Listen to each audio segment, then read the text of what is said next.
Hello, everyone. First off, I just want to welcome everyone and say a massive happy Pride Month.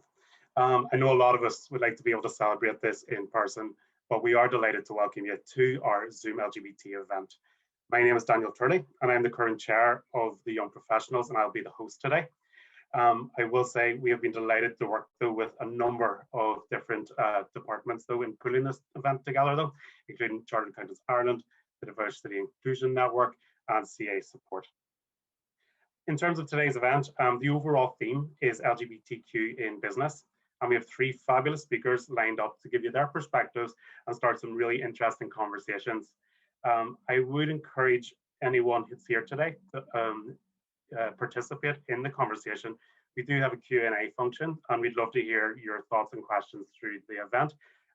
Just as well, there will actually be a prize at the end for the best question. And so make sure you add your name so that we can identify you should you win. Before we get kicked off, I did want to touch on some of the key resources that are available for our membership, and they should be coming up on screen for you now. The first is in regards to our CA support.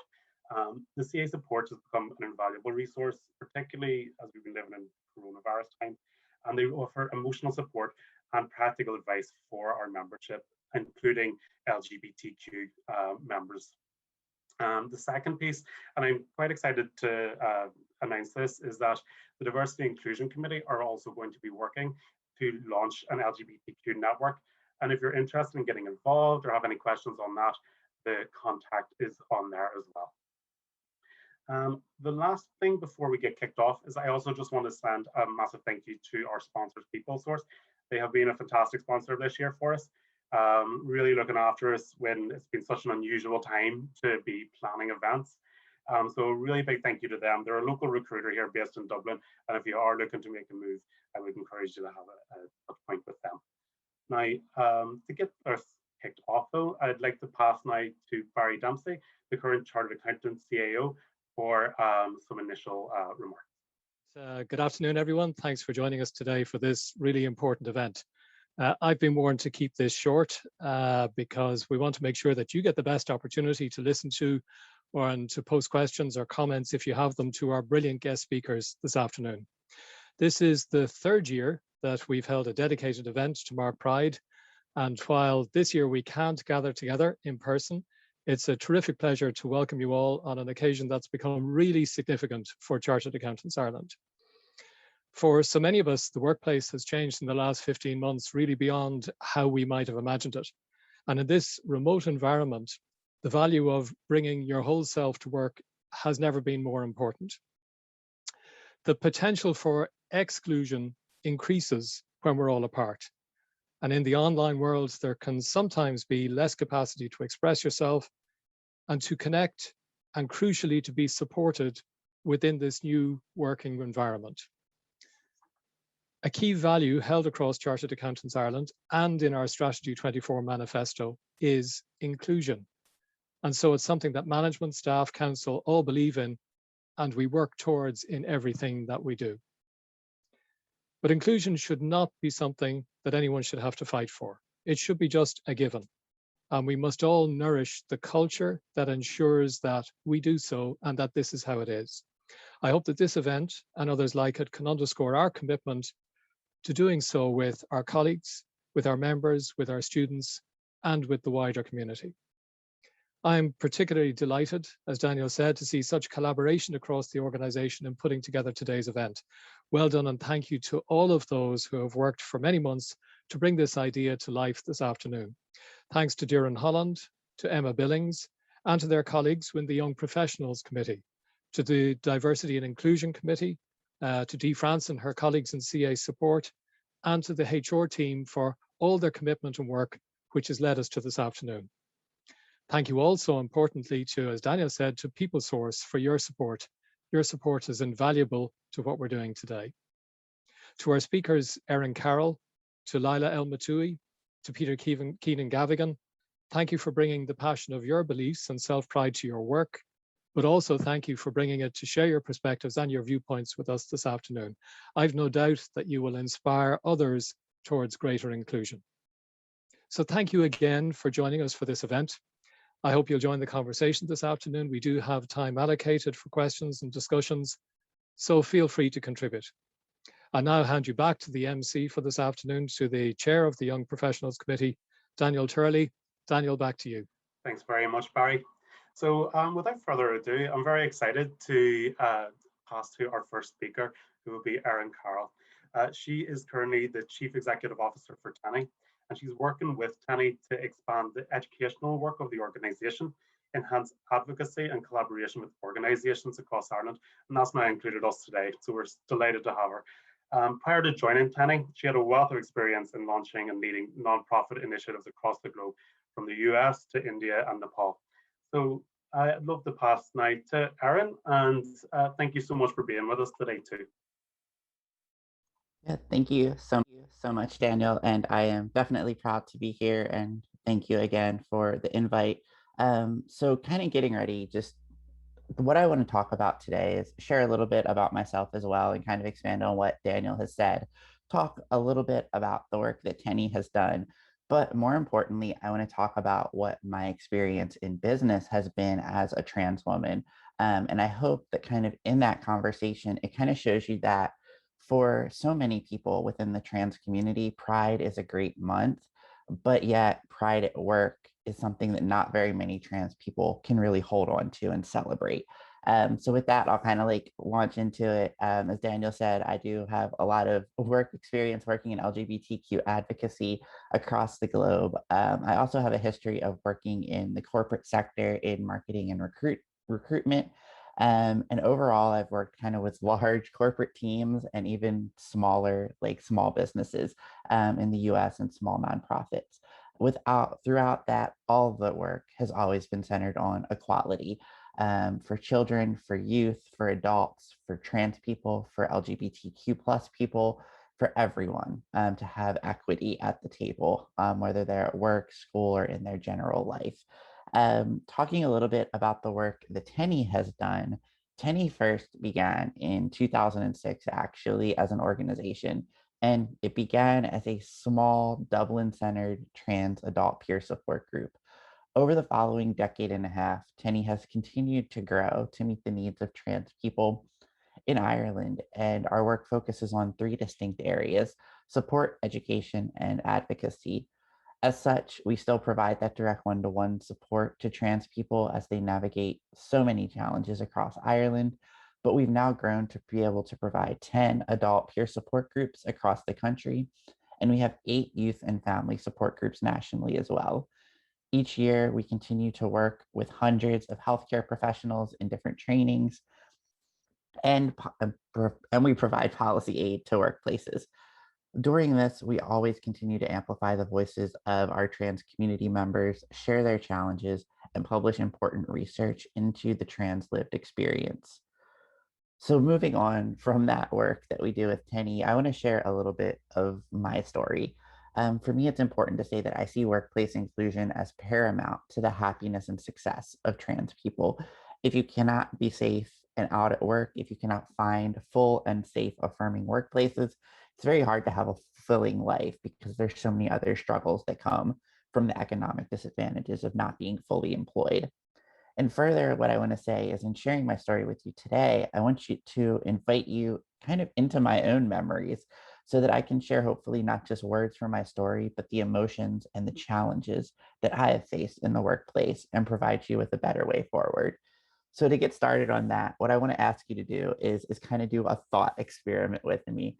Imagine for a second that you're living in the South in the United States in the midst of the 2015-2016 presidential election.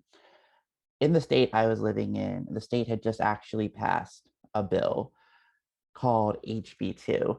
And this was a bill that was passed in North Carolina that sought to require people to use bathrooms and public facilities that matched their gender marker on their birth certificate. Now, at first glance, that might sound like a duh statement. It's great that people should use the bathroom that matches their gender. However, gender identity and gender recognition in the United States is much harder to come by than it is in Ireland. In Ireland, we work under the Gender Recognition Act, which provides self-determination and self-identification for gender identity. In the United States, in North Carolina, where I was living, there was a month-long process that required you seeing multiple general practitioners, multiple counselors, and hundreds of dollars of money just to begin the process to change your gender marker. There also are states across the United States and in the South that refuse trans people the right to update their birth certificate. So with this bill being passed, there was a restriction of trans people essentially being allowed in public facilities and public places. It was passed largely to silence us and erase us from the wider society.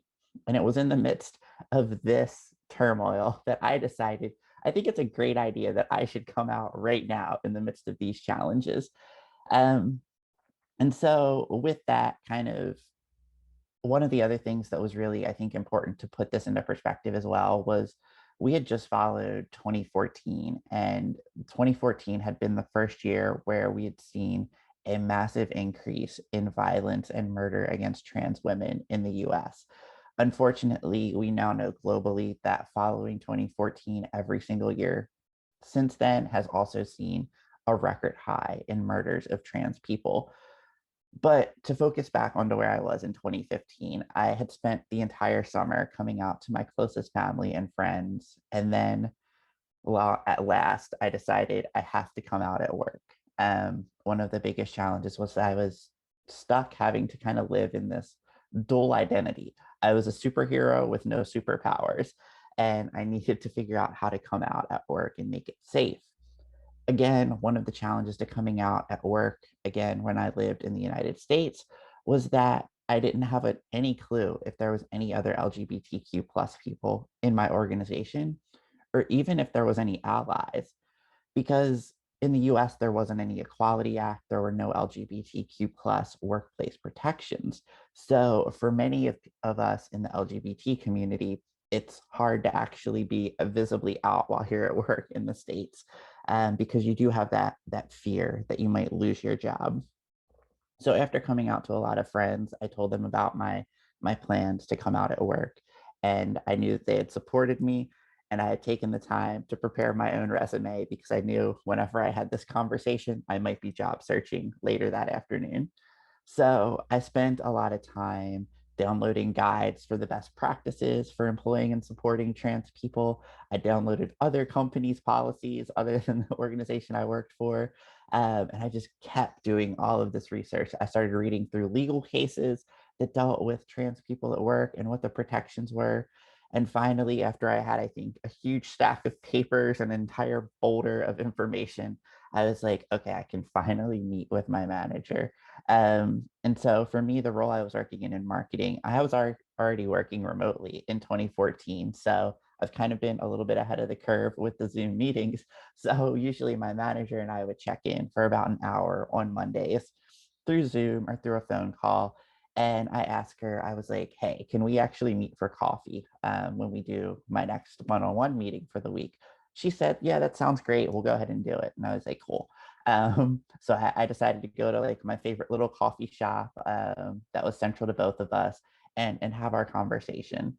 And then I realized that I was more nervous for this than I was for any other work situation or interview. And then when I started pulling out kind of like I had a written statement that I was going to give her in addition to having the conversation, I also realized that I made a really stupid decision. I was like, I decided to meet with my manager about coming out as trans in a public place in a state that had just outlawed me from being visible in a public place. So I realized again that all of these people that were also around me might actually hear me come out. So I had to prepare for that as well. But anyway, one thing led to another, and we get to having the conversation, and my manager and I sit down and we talk a little bit about work, and I share and I tell her my story, and I say like I am trans and I would like to be my full self at work. To which she then looks at me and goes, oh, thank you so much for sharing and like for your bravery. Is there anything else I can do for you? And I'm like, what? She was like, no, like I totally support you. And she ends up telling me the story about LGBT family members she has and how much she is a supporter and how much she cares that I get the support I need. And then she also says, I'm also really relieved because when you said to meet in person and then you pulled out a sheet of paper, I thought you were resigning and I couldn't lose you from the team.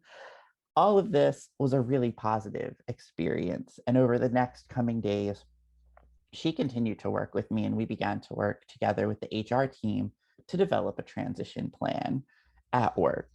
And now this is where I kind of want to talk a little bit more about some of the challenges that came from that initial positive. After kind of coming out to my manager and knowing like things were going to move forward at work, our HR team actually didn't have any policy to support trans people coming out at work. So not only was I then tasked with having to do all of my marketing work and working with our 89 different accounts, I then also had to spend off hours doing research again on HR policies, on policies around how does someone come out at work? What is considered something that you have to share in the workplace with a colleague? What is considered something that doesn't? I then also had to start researching different things about our corporate strategy around public restrooms at the corporate headquarters and offsite at other places that our organization was partnered with. So again, I ended up having to take on a second job to do my job while also dealing with the internal turmoil of not knowing again how these fellow colleagues were going to react to my coming out. So as much as there was that vocal support, there was also the failure of the organization to be prepared. And this is something that trans people in the workplace are consistently expected to do time and time again.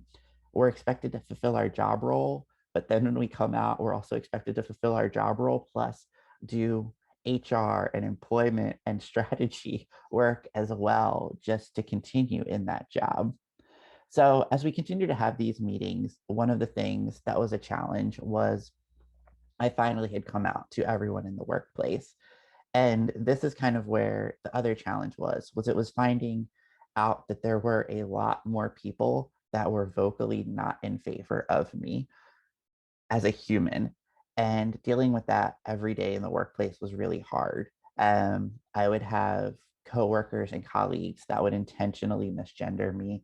I would go to marketing meetings offsite and be introduced with my dead name and with male pronouns in the midst of a meeting that would then attempt to kind of throw me so that I couldn't do my job as well as I could.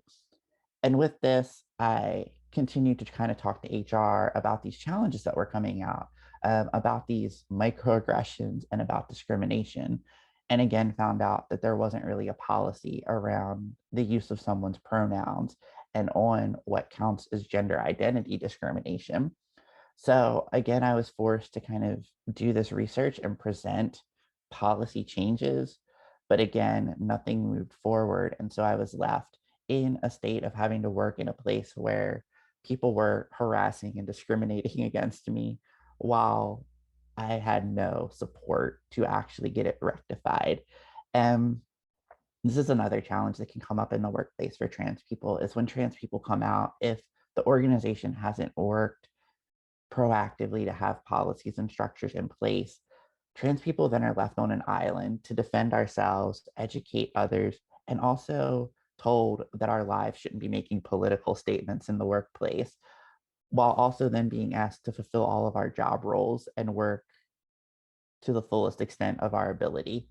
Moving on from this role, I then worked in a couple of other organizations before focusing directly on work in LGBTQ nonprofits. Subsequently, the next role I took on, I started working with this organization. I was introduced as a new hire, and I actually had a colleague that then Googled me and found out about articles that I had written for the Huffington Post or wider interviews I'd done with local media. And then she decided to out me to other colleagues that I worked with and then continued to misgender me, even though she never met me beforehand. I then brought this concern to HR, and it was told that she was allowed to do it because it was part of her religious faith that she didn't believe I was who I said I was. So she had the right to misgender me in the workplace. Suffice it to say, I didn't stay long in that role, But that is another challenge that trans people can face as well, is even when we move on to a new position as our full self after coming out in business, we can still face people that make our lives harder just by Google searching and trying to dox us or show that information out as well. So going forward in the workplace, there were years that I actually hated visibility and I avoided celebrating pride at work because I really didn't see the point. As a trans woman that had to deal with this harassment and had to do all of this additional work, why should I celebrate pride at work? I wasn't proud to be at work.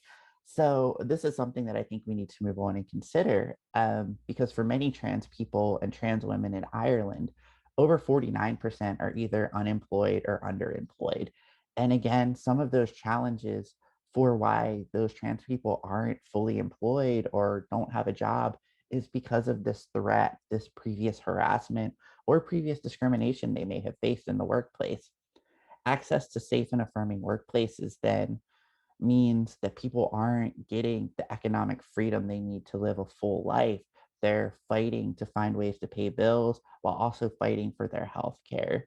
And when they do apply, then they're often overlooked by hiring managers because the resume may show gaps in employment, or it might show short-term employment roles. Even more, Tenny has done research in a project called Speaking from the Margins, and this shows that 89% of trans people in Ireland still hear repeatedly every day that trans people aren't normal, that they're weirdos, that they're freaks. And over 33% of trans people have had to resign from jobs over the fear of coming out or being trans and the pressures in the workplace.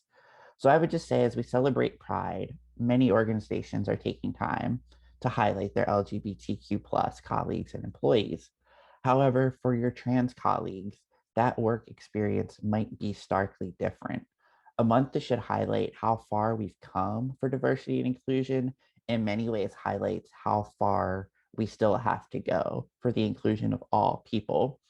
So thinking through this, we need to be able to see you and to hear you as allies or fellow members of the LGBT community. I was lucky to have a supportive manager when I first came out, but I didn't even know she was supportive because it was something that there was no LGBT network. There was no inclusion of pronouns and emails. There was just no kind of signs to even say, I wonder if this person is supportive. So in your work, as you're doing it, I would just ask again to continue to look at what are you doing in your workplace to make it inclusive for all people. Are you evaluating kind of jokes or comments that are given? How are your policies? Are they up to date? Are they proactive? Are colleagues encouraged to share their pronouns? And lastly, is there an active LGBTQ plus network within your organization that is providing tools and community for the members of the queer community to be out and to be proud and to get workplace support? So all of that to say, it's been over 6.5 years since I came out at work, and I am thankful to see so many of the changes. But in those 6 years, I know that there are still so many more things that we can do to truly celebrate Pride at work for my trans siblings. And I hope that this kind of has given you a short glimpse into what that experience can be like for many of us. So thank you, and I will turn it over to Daniel. Thank you so much, Aaron, for your time today and for sharing your story. It was so interesting. With that, now I'm very happy now to pass on to our second speaker, and that is Laila El Matoui.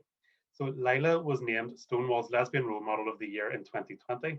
She's an education consultant specializing in social inclusion programs and further education provision. She's worked on a number of programs that have included the Welcome to the Tower Hamlets project, and that focused on new migrants and refugees. And she's also was the co-chair of Tower Pride. So with that, again, thank you so much, Laila, for your time today, and I'll pass over to yourself. Thank you so much, and welcome everyone. Good morning, good afternoon, good evening, wherever you are in the world. And thank you to Chartered Accountant Ireland for hosting this. I'll be very brief. I just want to talk about three things. The first one is about the power of being your authentic self, the impact of being in the closet, and how you can be a better ally. So if you can bring your whole self to work and be your authentic self, your true self. It benefits you, your mental health and your well-being, as we've just heard from Erin. Thank you so much for sharing your story. And sadly, it's something that we often hear. And when people say to me, I'm not normal, my response is, I am normal. Thank you very much. I'm just not the norm. As an out a woman of color and a lesbian. If you are, there's many reasons why people feel that they cannot be their authentic selves. It could be that they don't feel safe to talk about their personal lives at work. And if you think about it, Monday morning, you arrive at the office and people say, oh, how are you? How was your weekend? And you go, fine, how was yours? If you're not free to be able to say, oh, my girlfriend and I, we went to the cinema and all that kind of stuff, it stops you from developing a really meaningful relationship with your colleagues, and it will impact your ability to work with them, and ultimately the organization. So things that you can do to be a better ally is starting with your pronouns, showing up. If you're not sure, ask. But if you make a mistake, apologize and move on. I think sometimes people are afraid of getting the wrong thing, or so it's part of educating yourself. And the last thing I'm going to say, because I was asked to be very brief, is I would really encourage people to work in a trauma-informed, bias-aware and compassionate manner. I'm done speaking. Thank you so much, Leila. So then for the final speaker that I'll introduce was Peter Keenan-Gavahan. He is the current Vice President at Barclays London. Peter trained with Deloitte in Dublin before moving to London to join Barclays, where he's worked for the last 10 years. Throughout this time, he's worked with Barclays LGBTQ network Spectrum, and he's been an active volunteer with the Institute as well, having worked in CASD, CASI, Chartered Accountants Ireland, London Society, and now he's more recently a member of the council. So I'll pass over to you now, Peter. Again, hi everyone, happy Pride, and thanks for having me today. When I was asked to speak at this event, I was trying to figure out, what was so special about me. But really, what actually is, we're all have our own unique stories to tell. We all have our common thread in terms of being members of the Institute. And what I wanted to do really was just do what Pride Month is all about here, stand up and show, to Erin's point, there are other people like you in the Institute and in business across the membership.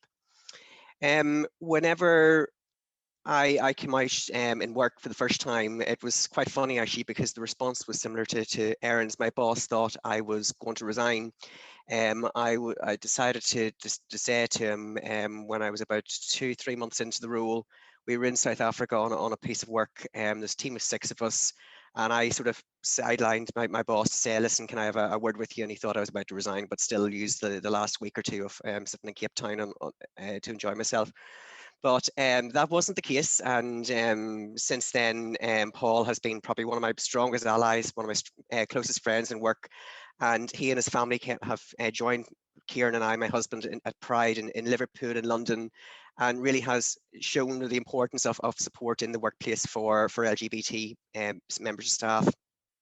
As Daniel was saying, I did a little bit of work with the Spectrum network, the LGBT network in Barclays. It's an interesting one because our network actually has more allies than LGBT members, and I think that's a really good indication of the culture of the firm and the supportiveness of the firm from employees. Before I finish up, actually, I just wanted to sort of talk about why it's important that we're all speaking up. And, I think most of us know the statistics around persecution of LGBT people across the world, 70 countries where that's still punishable by death. The ongoing struggle in places like Hungary, Russia, and other countries. So it's really, really important that events like this are broadcast, not only for Irish citizens who are going through their own journey, but also given the World Wide Web scenario we're in now, and people may come across this and learn that there is hope at the end of the tunnel. So looking forward to lots of questions and lots of debates. So look forward to that. So back to you, Daniel. Thank you. That's great, Peter. Thank you so much again. I'll invite the panelists to turn on their cameras again and join me then for the Q&A, if that's all right. So we've had a few questions come in so far.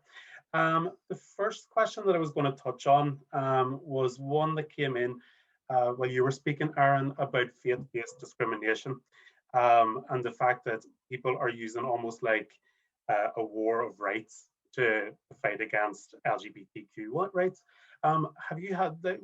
How would you advise someone to deal with those kind of things that would come their way?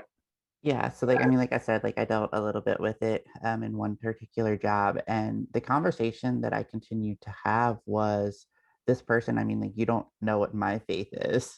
And my faith in the workplace doesn't trump mutual respect. And I think at the end of the day, that kind of was the conversation of, you know, you can't be in a conversation where faith is allowing someone to make it harder for someone else to be safe at work. The conversation that I've always had is that, you know, faith is a great part of anyone's life, you know, if they practice that, but at work, you know, that's not your focus. And so kind of having that continued conversation that, like, it's not about, you know, discriminating against someone else's faith over someone's orientation. It's about creating a safe environment for everyone. And there are things that you just won't bring up at work. And I think, again, like the key point though is that, like, faith should respect someone else, especially in the workplace. And just to open that up to Peter and Lila as well, would you like to add to that? Thank you. So the first thing I want to say is faith and sexual orientation, or faith and gender identity and expression, are not mutually exclusive of each other. You can be gay and Muslim, you can be gay and Christian, you can be trans and Buddhist, Hindu, Jain, you know, and when people use their religion as an excuse for discriminating against my community, what I say to them is, actually, I went to a lesbian wedding in a synagogue in West London. There's the Inclusive Mosque Initiative that allows trans women to attend the mosque. So it's just your interpretation of that particular religion, and that's your personal belief. And what's the difference between accept and agree? You don't have to agree, but you have to accept. I am here, I have always been here, and I'll continue to be here. Thanks so much. And then just to Peter as well too. Yeah, I think it's just to echo a couple of points. It's more about, you know, respect for the person as opposed to respect over anything else. You know, we can all have differences of opinion on a multitude of things, including faith, and you know, as long as we're able to respect each other in the place that we're playing on the planet, then that's where you have to start. I mean, if you start splitting hairs on, you know, the color of people's hair or their faith or whatever it is you want to find differences in, you just don't move on. And in a workplace environment, that's just a toxic culture to have and to allow, you know, those discussions to sort of morph the importance of the work that's been done and the people that are there to do it. Mm-hmm.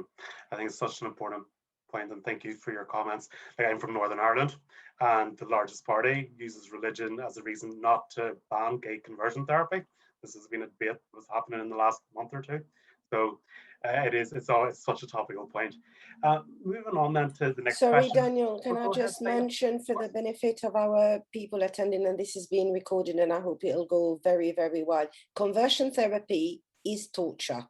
And there is nothing to talk about, nothing. Imagine if I sent a straight person to a gay camp, like that would be an outrage. So why can they do that to us? I'm done speaking, sorry. I feel really passionately about it because I know that it's trying to put a circle through a triangle. It doesn't work, you know, it's just two different shapes. So why are people trying to, and it's not about converting, you know, people think that when we talk about LGBTIQ plus people, we're trying to convert. Both my parents are straight. I was brought up in a heteronormative environment, and look how I turned out. So it's not because you're talking about LGBTQ, it's not about converting anyone, it's about acceptance. And Leila, just to sort of, you know, quite a common thing from people when they're coming out is, how do you know? and it comes back to that, well, how do you know you're straight? How do you know you have this faith, or whatever it is? It's just inbuilt and intuitive to you that these things just can't work. Absolutely, and there's a lot of misconception as well, like for the bisexual community, which hasn't been mentioned, from within the LGBT community and outside of the LGBT community. I think we're all on a spectrum, from our skin color, from the whitest to the darkest, from our sexual orientation, from the queerest to the straightest, our body sizes, our ability. And the sooner people wake up to the fact that we are all on a spectrum, then the world will be a much better place. It's just really simple, I think the generation coming up as well have such a good outlook on this. Like, they actually give me a lot of hope for the future when I see the conversations they're having. I feel like they're miles ahead on this. So hopefully we'll start seeing the benefit when they start coming and really controlling the workforce too. The next question I want to go to was from Kate, and she had been mentioning about the fact that diversity and inclusion has been a topic that has been on the agenda for many companies over the last few years.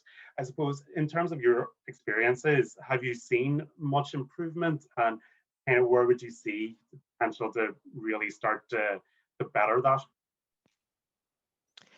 Maybe if I just start from what I've seen in the corporate world. I mean, I think it all starts from the culture and the tone from the top. And we're not just talking about LGBT diversity here. We're talking all strains of diversity. And from my own experience, I've been very fortunate. I've worked in a large firm. We've all of the diversity networks and all the rest of it. But we also have the process, the training, and the willingness to make the workplace an inclusive environment. For example, I have a 3-year-old son. When we were going through our own journey for him, sorry, we didn't know where to turn to in terms of parental leave or what supports were available. Because I remember actually before I joined Barclays, I was talking to someone who was working at another firm, and they're saying, "Oh, it's great. They love to hire gay men because they're never going to have children." And to me, that was a sort of a stake in the heart, because I always wanted kids. But anyhow, back to where I am now. Whenever we decided we were going to have children, we were exploring our options. And my own firm gave me exact same parental leave as a woman who would begin off on maternity leave. So I had 7 months off with Aidan when he was born. An amazing time that I'll never get back again, but he's growing up now, so he'll give me other memories, I'm sure. But these things that it's just one example of how the firms can support their LGBT workers. There's care and dependency provisions. I worked flexible times, particularly given the fact that we've all been working from home for the last 18 months. When lockdown 1 came in and the nurseries closed and everything else, I started working at 6 in the morning, finished at 2, and my husband then did the afternoon shift. And that wasn't something I had to even think about, would this be approved or not? It was just, I need to do this, and it was, yeah, go and do it. So there's things that sort of crop up in normal life cycles and life events that affect LGBT people in similar or in slightly different ways to straight colleagues. And the firms, if they're supportive of that, they'll retain people, and hopefully good people. I'll say I'm good just because I've been there for 10 years, but they've retained me anyway. Thanks, Peter. To Aaron or Lila, would you like to build on that point?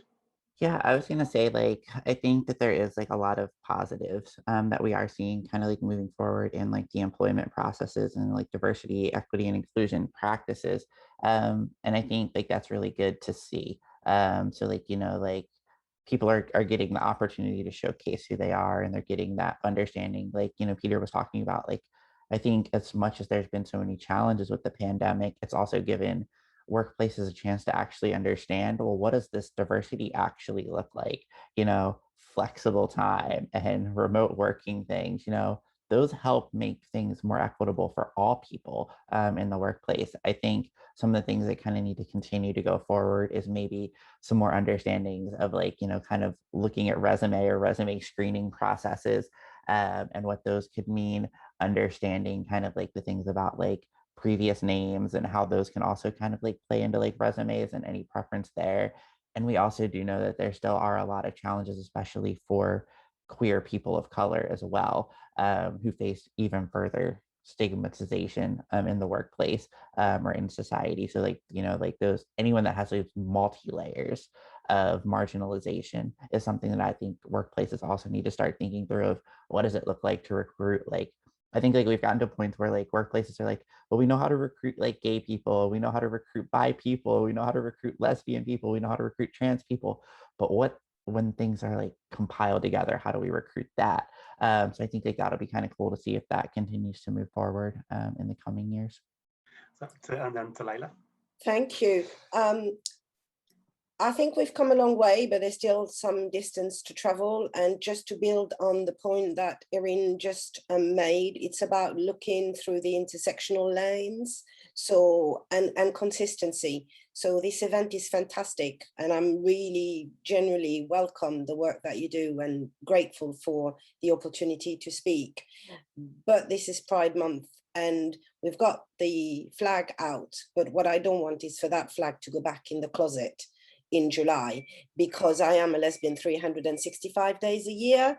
So I think we need to look at ways of integrating our community when we celebrate Black History Month, when we celebrate Mental Health Week, Disability Week, because our community is intersectional. So we need to be embedded in every single aspect. So if we're looking at Refugee Week, then are people seeking asylum from the LGBTQ plus community being represented and showcased, etc., etc. So we need to stop looking at it in silo.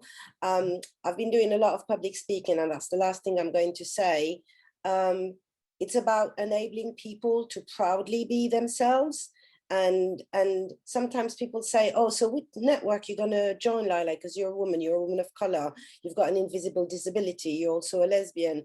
And I think it's up to the person which of these identities they identify the most strongly with, and for them to decide.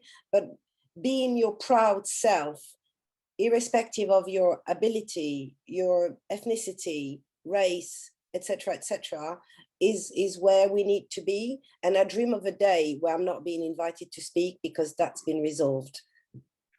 I'd actually love to pick up on a couple of points yourself you've pointed out. The first is actually on intersectionality and the way that LGBTQ is maybe just one facet of a discrimination that people can face.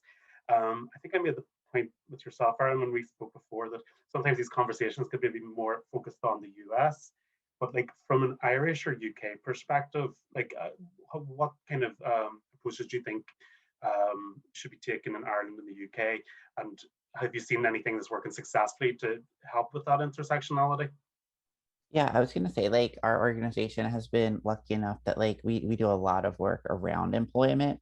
And so like I've seen a lot of organizations that are kind of taking that step forward, and they're coming to us and they're going, we know we don't have anyone that's out right now, but that doesn't mean we don't have anyone that's not out.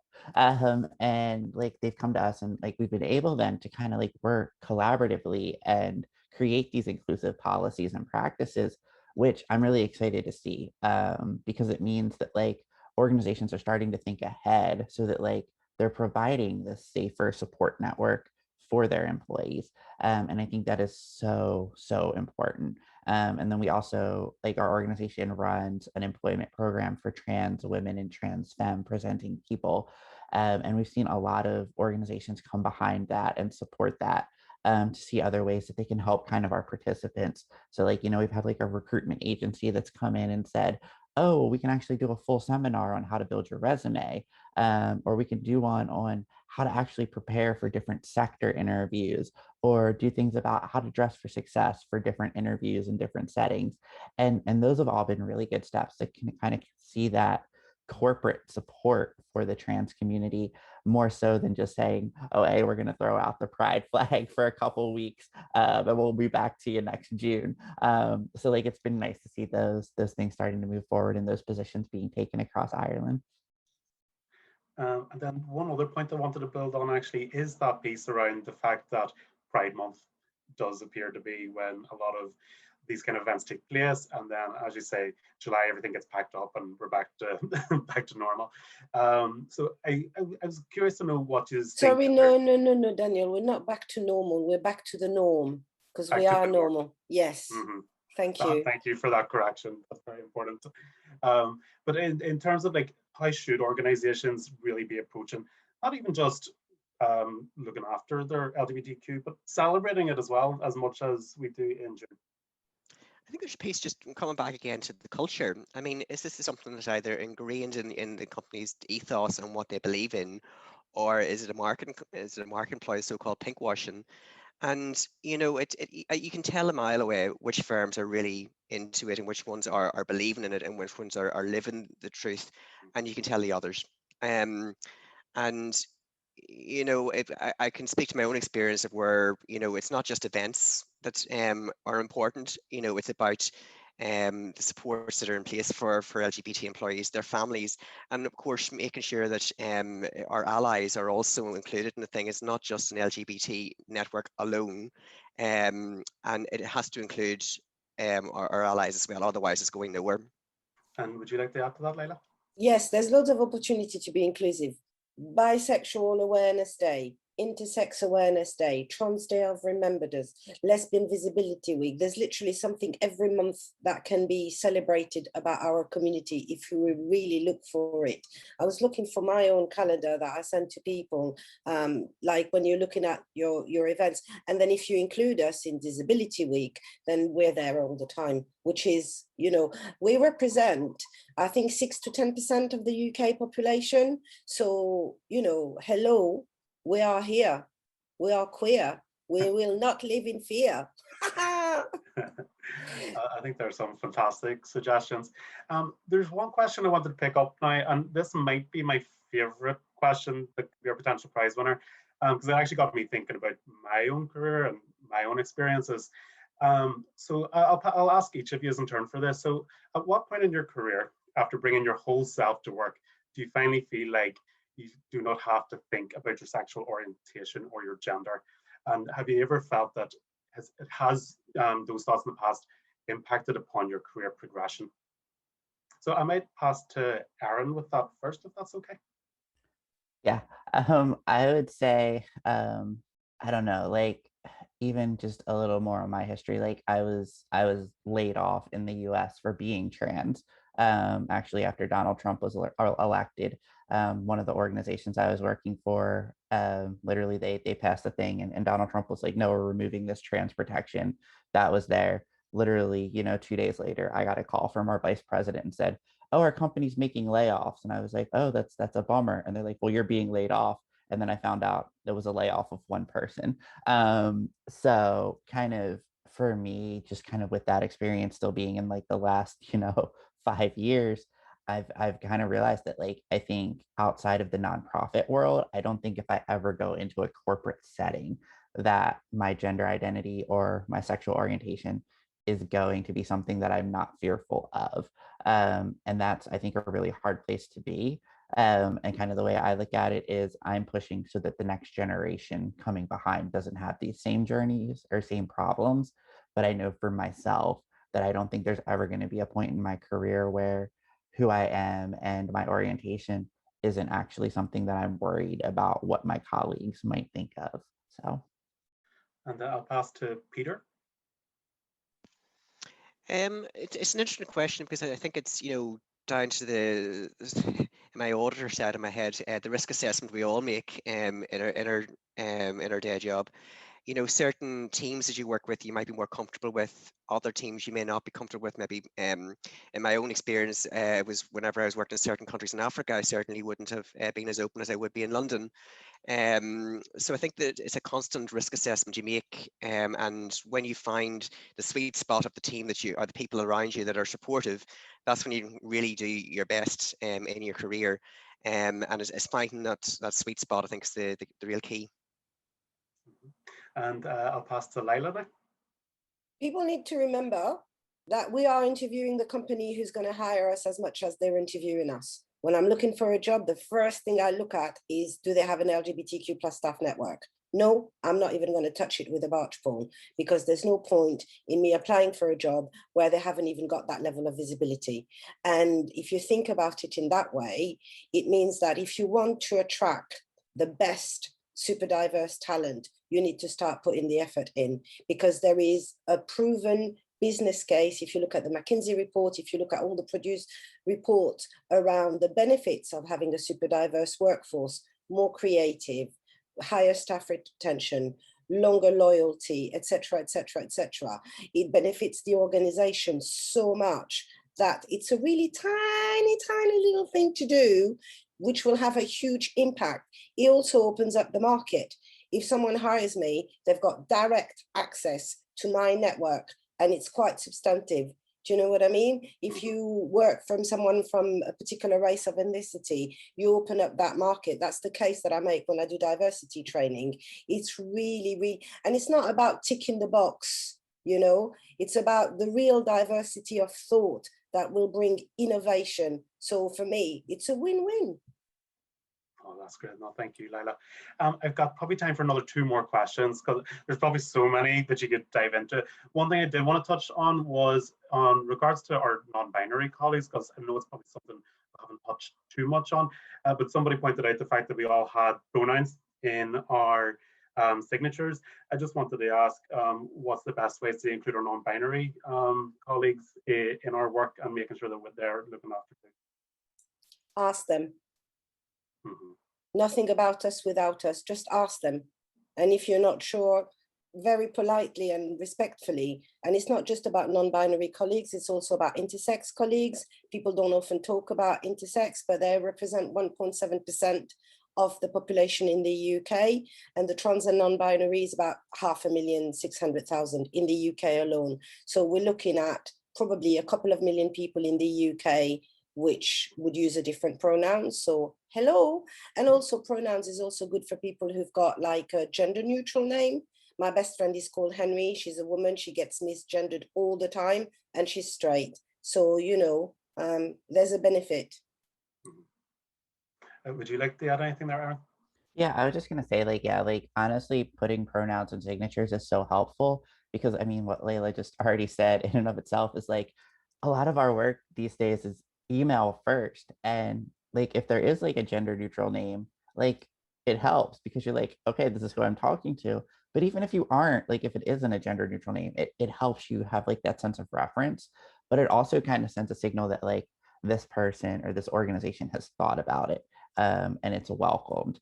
Again, like it's kind of like the smallest of signifiers of, oh, this might be a safe person. And I think it does a great it does a great service for like our non-binary, you know, colleagues as well, in normalizing that like asking for pronouns is standard. I mean, like it's something that I've gotten to do or learn as well, because like, you know, I'll introduce myself if I don't know someone's pronouns. So I'll say like something like, oh, hey, I'm Erin, my pronouns are she, hers, what are yours? Just so I can make sure I'm respecting you. And that way it's done more of like, I want to take that on rather than asking for that other person who's coming up, well, what are your pronouns? Well, like, no, like that's off-putting, but like let's figure out like to shift the perspective in the conversation too as well. Keeping that human interaction, not forgetting that. That last question then before I bring the Q&A to the close, is just in regards to where was it? Oh, it was just in regards to allyship. We touched on this earlier. And I think actually there's been an example in the news. It's a very good example of bad allyship where UEFA is happy to put a pride flag on all of their merchandise. But when it comes to putting a rainbow flag on the Germany versus Hungary football game, that's when they just don't want anything to do with it. Would you have any advice for our allies who are on the call today? Oh, I do have a good example. I did have at one place I had a workplace buddy, and she was an ally and she was a supporter, and she knew kind of some of the struggles that like I was dealing with people misgendering me. So she decided to take it upon herself to schedule in all of her meetings at the same time as mine. So she would just attend, and she was like, if anyone gives you flack, I'm gonna jump on them. I'm gonna jump on them. I'm gonna get them. And so it was really nice because I knew that like I could always count on her to like be there and like correct people on pronouns or to start the pronoun conversation or just to be there and know that, like, even if it was a really hard meeting, I could go and like debrief with that person.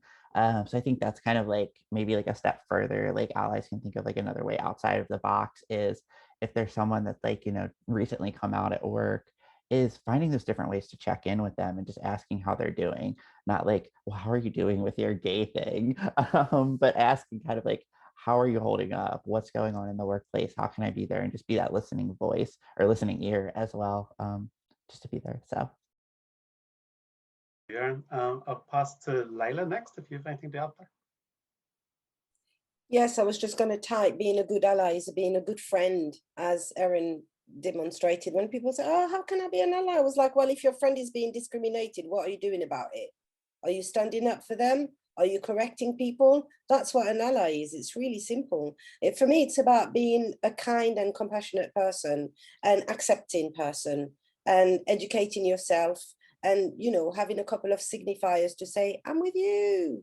So pronouns is a really easy one. You can put it on your email signature and forget about it, but it's a really strong message. Thank you, Lila. And finally, Peter. I think the important thing really is try not to be the perfect ally. Things will happen.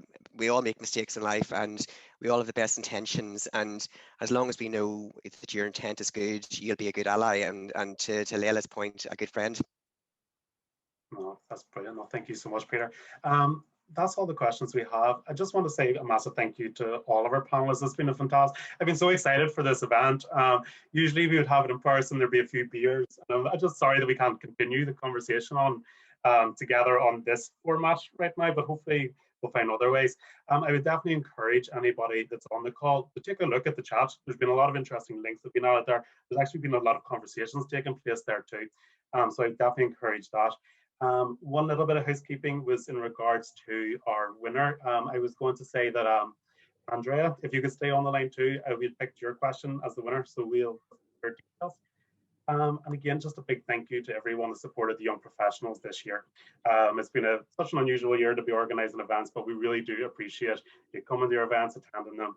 And if you're interested in learning a bit more about us or interacting with us in the future, do feel free to reach out to us on our social media.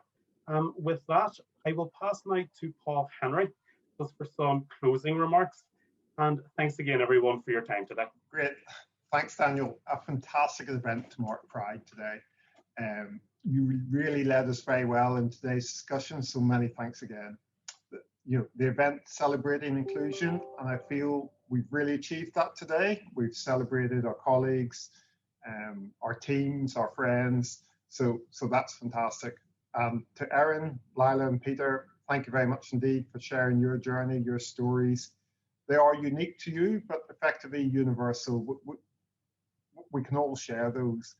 And I think taking from it, you need to be able to see it, to be able to live it as well. And I think that's really important for chartered accountants going forward, for all our students and our members on their journey too. And they need to look for role models as well. So thank you again. Really appreciate that. And I think, as Lila and Barry said, we need to be our whole self at work. We need to be confident, but we need to show compassion, solidarity, and be allies to those who could benefit from that. I'm delighted that the Institute is forming a LGBTQ network and committee as well. So that's fantastic. And that will benefit all our members and students going forward. I'm very keen to support this initiative going forward.